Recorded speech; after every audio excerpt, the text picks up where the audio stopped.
మోకాల నొప్పులకు ఎటువంటి సర్జరీ లేకుండా ఎపియాన్ పెయిన్ క్లినిక్ అందిస్తున్న అత్యాధునిక చికిత్స. అందరికీ నమస్కారం. Welcome to Suman TV. నేను మీ అనుష పెండం. ఒకప్పుడు 60 ఏళ్ల వయసు పైబడిన వాళ్ళకి మోకాళ్ళ నొప్పులు అనే సమస్య వస్తూ ఉండేది. కానీ ఈ మధ్య కాలంలో 30 ఏళ్ల వయసు వాళ్ళు, 20 ఏళ్ల వయసు వాళ్ళకి మోకాళ్ళ నొప్పులు, కీళ్ళ నొప్పులు అంటూ ఉన్నారు. సో ఈ మోకాళ్ళ నొప్పులు రావడానికి గల కారణాలు ఏంటి? ఇలాంటి విషయాలు తెలుసుకోవడానికి మనతో పాటు ఉన్నారు డాక్టర్ రాజ్యలక్ష్మి గారు, ఎండి ఆయుర్వేద. నమస్తే డాక్టర్ గారు. నమస్తే అనుష.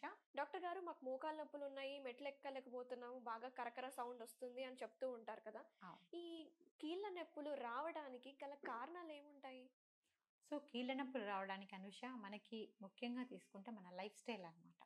సో ఎక్కువసేపు మన జాయింట్స్ని ఎక్కువగా యూజ్ చేయడము, ఎక్కువగా మనము ఎగ్జర్షన్కి లోన్ అవ్వడం, అంటే ఎక్కువసేపు నడవడము, ఎక్కువసేపు నుంచోవడము, పరిగెత్తడము, బియాండ్ మన ఎనర్జీ కంటే ఎక్కువ పనులు చేయడం వల్ల కూడా మనకి జాయింట్స్ వస్తుంటాయి. కొన్ని ఇంజురీస్ వల్ల, కొన్ని ఇన్ఫ్లమేషన్స్ వల్ల, వీటి వల్ల మనకి జాయింట్ పెయిన్స్ వస్తూ ఉంటాయి అన్నమాట. మనం తీసుకునే ముఖ్యంగా ఆహారం అయితే ఏంటి, లైఫ్ స్టైల్ అయితే ఏంటి, వీటి వల్ల మనకు ముఖ్యంగా జాయింట్ పెయిన్స్ అనేవి వస్తూ ఉంటాయి అన్నమాట. ఓకే. ఎక్కువ లేడీస్‌లోనే చూస్తూ ఉంటాం ఈ నీ పెయిన్స్ అనేవి. వాళ్ళలోనే ఎందుకు ఎక్కువ వస్తుందంటారు? ముఖ్యంగా ఆడవాళ్ళలో ఎందుకు నీ పెయిన్స్ అంటే ముఖ్యంగా వాళ్ళ లైఫ్ స్టైల్ అనమాట. ఎక్కువగా ఆడవాళ్ళు కింద కూర్చోవడము, ఎక్కువగా పనులు చేయడము, ఎక్కువగా జాయింట్స్ ఎక్కువ వాడుతూ ఉంటారు కదా, ఎక్కువ పనులు, ఇంటి పనులు చేయడము, అవి చేయడం వల్ల కూడా వాళ్ళకి జాయింట్ పెయిన్స్ తొందరగా వచ్చే అవకాశం ఉందన్నమాట. అంతేకాకుండా వాళ్ళలో రెగ్యులర్గా కొన్ని డెఫిషియన్సీస్ కూడా ఉంటాయి ఫీమేల్స్లో. సో కాల్షియం డెఫిషియన్సీ ఎక్కువ ఉంటుంది. డ్యూ టు మెన్స్ట్రువల్ ఫ్లో రెగ్యులర్గా అవ్వడం వల్ల వాళ్ళకి కాల్షియం డెఫిషియన్సీ కొంత ఉండడం వల్ల, వీటి వల్ల కూడా సరైన ఆహారం, పోషకాహారం తీసుకోకపోవడం వల్ల కూడా ఫీమేల్స్లో మనకు ఎక్కువగా ఈ జాయింట్ పెయిన్స్ అనేటివి చూస్తూ ఉంటాం అనమాట. మరి నీ పెయిన్స్ రాకుండా ఉండాలంటే ఎలాంటి జాగ్రత్తలు తీసుకోవాలి? సో నీ పెయిన్స్ రాకుండా ఉండాలంటే ముఖ్యంగా మనము రెస్ట్ అనేది కొంత ఇంపార్టెంట్. ప్రతి పనికి మధ్యలో మనకి కొంత రెస్ట్ అనేది చాలా అవసరం అనమాట. సో మనకి బాగా ఇప్పుడు ఎనర్జెటిక్గా ఉన్నామని ఎక్కువ పనులు చేసేయడం, అంటే జాయింట్స్ని ఎక్కువ యూజ్ చేయడము, ఇలాంటి పనులు కొంతవరకు తగ్గించుకుంటే మంచిది. దాంతోపాటు పోషకాహారం, ముఖ్యంగా అన్ని ఆకుకూరలు, కూరగాయలు, పండ్లు అన్నీ రెగ్యులర్గా తీసుకోవడం వల్ల కూడా మనకి పోషకాహార కూడా కరెక్ట్గా తీసుకోవడం వల్ల కూడా జాయింట్ పెయిన్స్ కొంతవరకు మనము అవాయిడ్ చేయొచ్చు అనమాట. అంతేకాకుండా ఇంజురీస్ అవాయిడ్ చేయడము, అంటే ఏమైనా ఇంజురీస్ తగలకుండా జాగ్రత్తగా ఉండడము, ఇలాంటివి కొన్ని చిన్న చిన్న జాగ్రత్తలు తీసుకోవడం వల్ల కూడా జాయింట్ పెయిన్స్ మనం అవాయిడ్ చేయొచ్చు అనమాట. కొంతమందికి మోకాళ్ళ నొప్పులు ఉన్న వాళ్ళు డాక్టర్ దగ్గరికి వెళ్ళకుండానే నాకు నొప్పులు ఉన్నాయని చెప్పేసి ఫార్మసీలో ఉన్న పెయిన్ కిల్లర్స్ తెచ్చుకొని వాడుతూ ఉంటారు. మరి అలా వాడడం కరెక్ట్ అంటారా? అలా వాడడం కరెక్ట్ కాదు అనుష. ఎందుకంటే అన్ని మందులు అందరికీ సరిపోవు అనమాట. సో దానివల్ల కొన్ని కాంప్లికేషన్స్ రావచ్చు. ఎక్కువగా పెయిన్ కిల్లర్స్ వాడడం వల్ల కొంత గ్యాస్ట్రైటిస్ ప్రాబ్లము, కొన్ని అదర్ ఇష్యూస్ లాంగ్ రన్లో వాడడం వల్ల అదర్ ఇష్యూస్ కూడా వాళ్ళకి ఉండొచ్చు అనమాట. సో అందుకని మనం పెయిన్ కిల్లర్స్ ఎక్కువగా మనము, అంటే ఆ రూట్ కాజ్ అంటే ఎందుకు వస్తుంది మనకి, అంటే జాయింట్ పెయిన్ చాలా రకాలుగా రావచ్చు అనమాట మనకు. సో మనకి ఇన్ఫ్లమేషన్ వల్ల రావచ్చు, like rheumatoid arthritis, it's auto immune disorder అనమాట. సో మన ఇమ్యూనిటీ మన మీద అగైనెస్ట్గా వర్క్ చేయడం వల్ల రుమటాయిడ్ ఆర్థరైటిస్ వస్తుంది. మనకి డీజనరేటివ్ జాయింట్ డిజార్డర్ అంటే మనకి ఆస్టియో ఆర్థరైటిస్, అంటే ఏజ్ వల్ల, ఏజ్డ్ పీపుల్లో రావడము. ఇప్పుడైతే మనము కొంత చిన్న ఏజ్ నుంచే చూస్తున్నాం అనమాట. అవి అరిగిపోవడం వల్ల, అంటే ఆ కార్టిలేజ్ టిష్యూ మనకి బోన్కి మధ్యలో ఆ కార్టిలేజ్ టిష్యూ అనేది కొంచెం టేర్ అవ్వడం వల్ల కూడా ఈ నొప్పులు అనేటివి వస్తూ ఉంటాయి అనమాట. కొన్ని కొలాజన్ డిసీజెస్లో, అంటే ఆ కార్టిలేజ్లో ఉండే యాక్టివ్ మెటీరియల్ కొలాజన్ ఇన్సఫిషియన్సీ వల్ల కూడా మనకు ఈ జాయింట్ పెయిన్స్ అంటూ వస్తూ ఉంటాయి అనమాట. ఇంకోటి లూపస్ ఎరిథెమాటిస్ అని, దాంట్లో కూడా మనకి ఈ జాయింట్ పెయిన్స్ వస్తూ ఉంటాయి అనమాట. చాలా రకాలుగా ఈ జాయింట్ పెయిన్స్ అనేటివి. ఇంకోటి ఏంటంటే gouty arthritis, uric acid levels increase అవ్వడం వల్ల కూడా అవి జాయింట్స్లో క్రిస్టల్ లాగా ఫామ్ అయ్యి కూడా మనకి జాయింట్ పెయిన్స్ వస్తూ ఉంటాయి అనమాట. సో ఇన్ని రకాలుగా ఉంటాయి జాయింట్ పెయిన్స్. జాయింట్ పెయిన్ అంటే ఓన్లీ ఈ డీజనరేటివే మనం తీసుకునే దానికి లేదు, ఆ రూట్ కాజ్ని గమనించాలి, ఎందుకు జాయింట్ పెయిన్ వస్తుంది.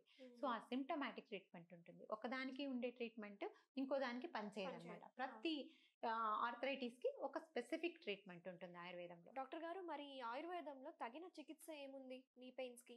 అన్నిటికీ, అంటే ప్రతి ఆర్థరైటిస్కి ఒక డిఫరెంట్ ఒక వెర్సటైల్ ట్రీట్మెంట్స్ ఉంటాయన్నమాట ఆయుర్వేదంలో. ఇప్పుడు ఫర్ ఎగ్జాంపుల్ వాళ్ళు ఆస్టియో ఆర్థరైటిస్తో వచ్చారు మనకి, వాళ్ళ ఏజ్ని కన్సిడర్ చేసి, వాళ్ళ ప్రకృతిని కన్సిడర్ చేసి, ఎంతవరకు వాళ్ళకి డీజనరేషన్ ఉంది త్రూ ఎక్స్రేస్ అవి చూసుకోవడం వల్ల మనకి అర్థమవుతుంది అనమాట.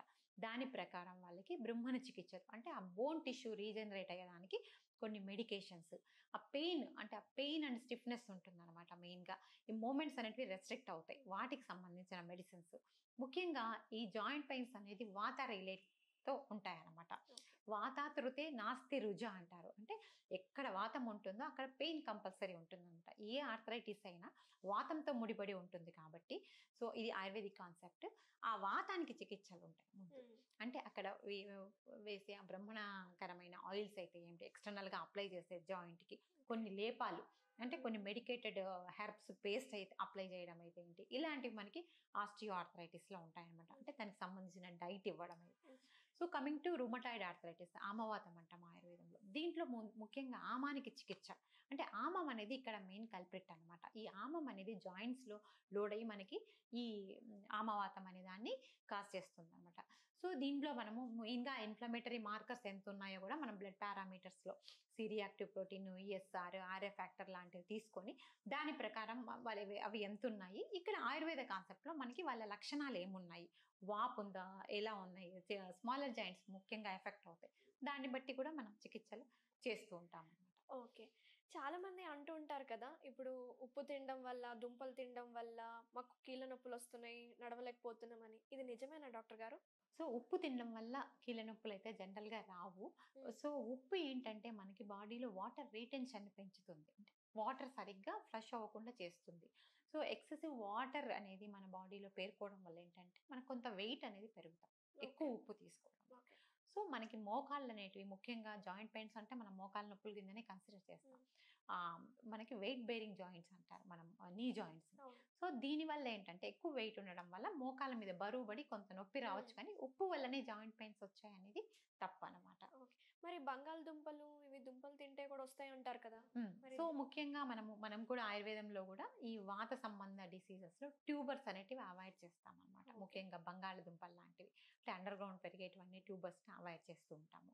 సో ఇవేంటంటే వాతాన్ని పెంచుతాయి. ఇందాక మనం అనుకున్నట్టు వాతం వల్ల నొప్పి వస్తుంది కాబట్టి ఈ వాత ప్రమోటింగ్ వెజిటేబుల్స్ అయితే ఏమి, ఆహార పదార్థాలు అయితే ఏమి, మనము ఖచ్చితంగా వాటిని స్టాప్ చేయమని చెప్తామన్నమాట.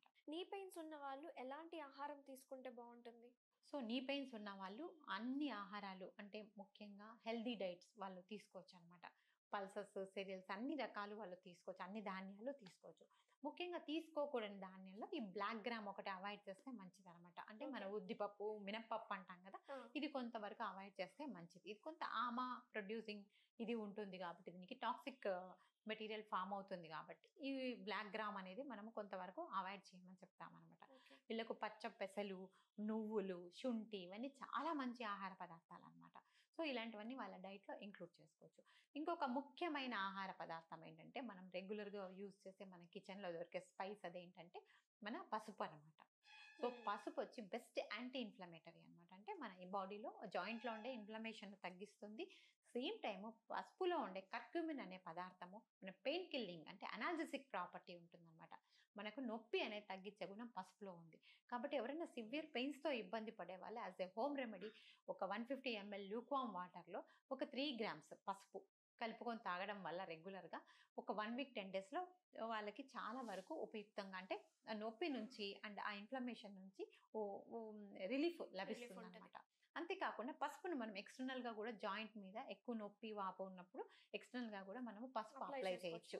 ఒకవేళ డ్రైనెస్ ఉన్నప్పుడు, అంటే డ్రైనెస్ అంటే జాయింట్ సౌండ్ చేస్తుంటాయి నడిచినప్పుడు, అలాంటి టైప్లో డ్రైనెస్ అనేది కూడా అసోసియేట్ అయి ఉంటుంది అనమాట. అంటే లోపల ఉండే ఆ టిష్యూస్ డ్రైన్ అయి ఉంటాయి కాబట్టి అలాంటి వాళ్ళు మస్టర్డ్ ఆయిల్, అంటే మన నువ్వుల నూనెలో కొంత గోరువెచ్చగా చేసి అందులో ఒక స్పూన్ పసుపు వేసి ఎక్స్టర్నల్గా కూడా ఆ నువ్వుల నూనె పసుపు మిశ్రమాన్ని ఎక్స్టర్నల్గా జాయింట్స్లో అప్లై చేయడం వల్ల కూడా పెయిన్ అనేది చాలా వరకు రిలీఫ్ వస్తుంది అనమాట వాళ్ళకి. డాక్టర్ గారు, బయట మార్కెట్లో మనకి బామ్స్ దొరుకుతూ ఉంటాయి కదా, అవి అప్లై చేసుకుంటూ ఉంటారు. అవి కాకుండా మనకి ఆయుర్వేదంలో ఎక్స్టర్నల్గా అప్లై చేసుకోవడానికి ఏమన్నా మెడిసిన్ ఉందంటారా?